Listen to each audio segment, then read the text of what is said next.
Ever wished you had like a personal chemist on call? Someone who could whip up a new molecule right when you need it? Yeah, like just describe what you want and bam, there it is. Exactly, like need a material that's stronger than steel but lighter than a feather. Poof, done. AI might actually be able to do that soon. We're diving into a new benchmark called TOMG-Bench. It's pushing the limits of AI and molecule generation. Really interesting stuff. So what is TOMG-Bench? Why is everyone so excited about it? Okay, so basically it's a way to evaluate how good AI models are getting at making molecules from just descriptions. So like if I gave it a description, it could spit out the molecule. Pretty much.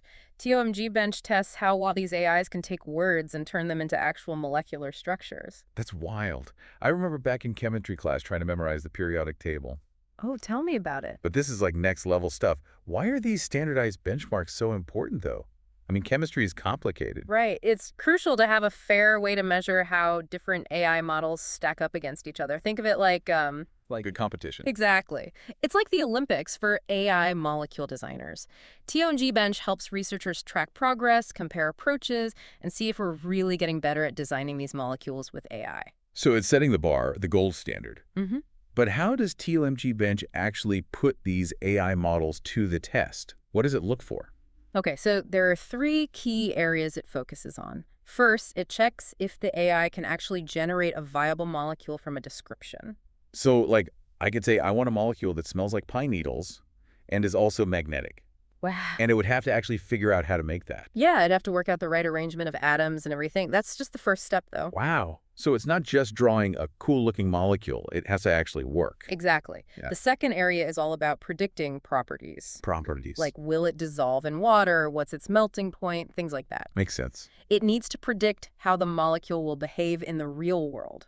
This is huge for stuff like drug discovery. Right, because a drug won't work if it can't reach the right part of the body or Yeah. breaks down too quickly. Precisely. This is getting pretty complex. Is there even more to it? There's a third piece, predicting chemical reactions.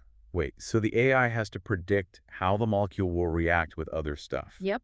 How it interacts, what new molecules it might form. That's wild. I remember struggling with reaction equations back in school. Right. It's a big challenge even for human chemists. But figuring this out is essential for understanding a molecule's potential. Think about it. You could design a molecule that specifically targets a certain bacteria. Or a drug that breaks down only in cancer cells. Yeah. That's incredible. Yeah. But just how accurate are these models at predicting these reactions right now? It's improving quickly, but it's still a work in progress. So much potential, though. Yeah, it's a really exciting area of research because if we can crack this, it would be a game changer for so many fields. I can imagine.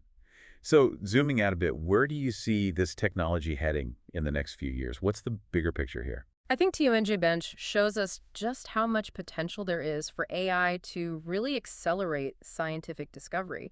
Imagine a world where labs are powered by AI, designing and testing new molecules at an incredible pace. So we could discover new drugs and materials way faster than we do now. Yeah.